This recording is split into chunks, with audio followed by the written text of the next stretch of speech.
So this is part 2 of the oval tutorial, and the last time we went through sets. So that's when you combine objects, right? So sets, and before that was variables. We covered the classes that an oval definition can have. We covered the concept of criteria. Above criteria was testing. We talked about the oval language using state and using objects. So last time we stopped here on filters, and I'm going to not read this, but just kind of describe what's going on. So you can filter things out when you're testing for them, when you're checking for them. If you're looking for certain files owned by a certain user ID, then you can do that. You can use regular expressions here, and it's the Perl type of regular expressions.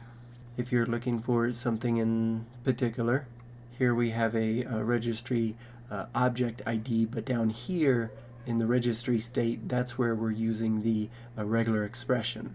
So the operation is called pattern match, and this is searching for all premium products. And that's basically an application with the word premium after it, just because for our example here, that's how this particular suite works. Coolware products are going to have the name of the application after, and then premium to denote that it's premium.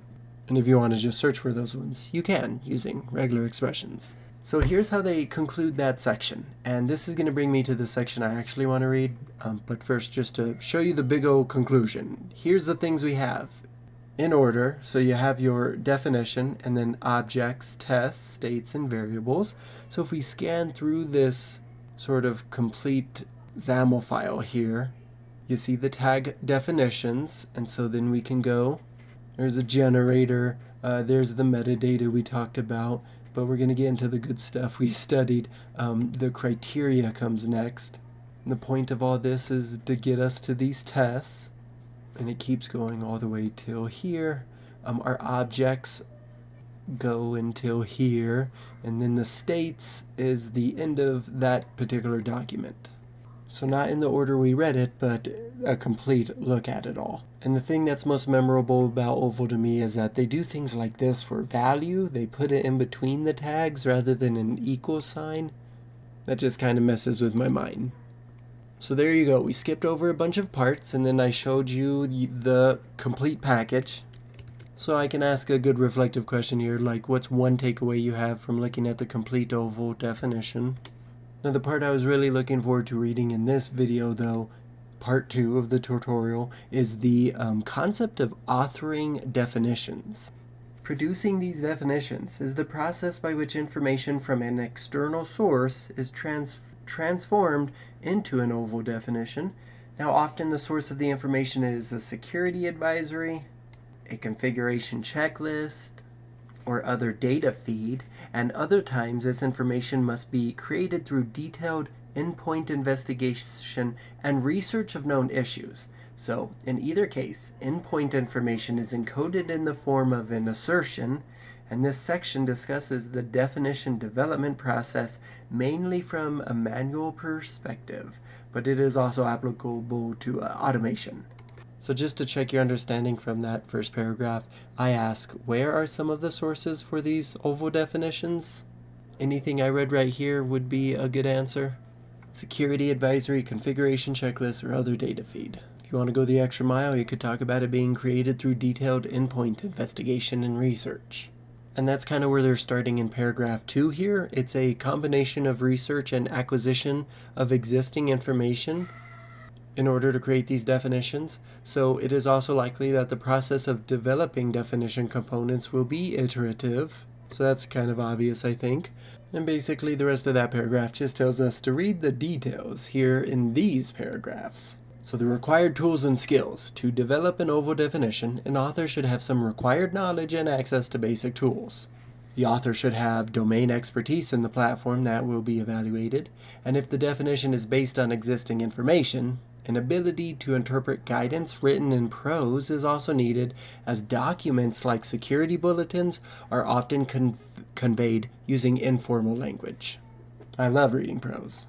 Well, since OVO is a XAML-based language, basic XAML tools and skills will also be required. The definition author should be able to read and understand XAML documents and schema. In addition, an ability to operate XAML authoring and validation tools will be required to promote correct construction of that OVO definition.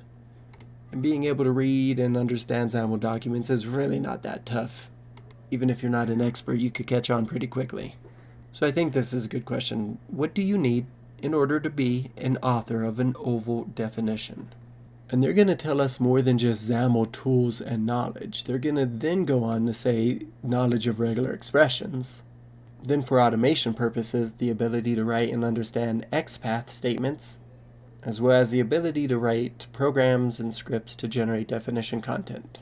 But let's turn that last part into a question. What 2 additional skills are required? Knowledge of regular expressions, knowledge of XPath, and they're not done here. So our third paragraph, it's a basic understanding of Boolean algebra that's required for OVO because it uses logical expressions to define the combination of test outcomes which are expected. For example, the criteria element can express that outcome should be combined with and or operations to evaluate the configuration of an endpoint. Another example is that test outcomes can be negated using the Boolean not operator to express that the test is expected to fail. Now, in many cases, the necessary information about an endpoint and how to detect it has already been investigated. This information is available in different forms, such as security advisories and configuration policies. The source may describe how to discover whether or not a given patch should be installed on an endpoint, or could be prescriptive, as in the case of an approved software inventory. When developing an OVO definition from existing information, the source should be authoritative. It is usually best to base definitions on information released by primary system vendors. So who are the primary system vendors?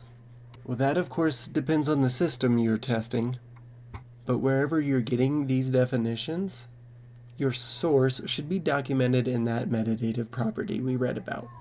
Okay, so that should be good for part 2. We got 6 solid questions. I skipped over stuff and then ended up just reading about how to be the creator, author of a definition. And then in the next video, we could really go into researching OVO content.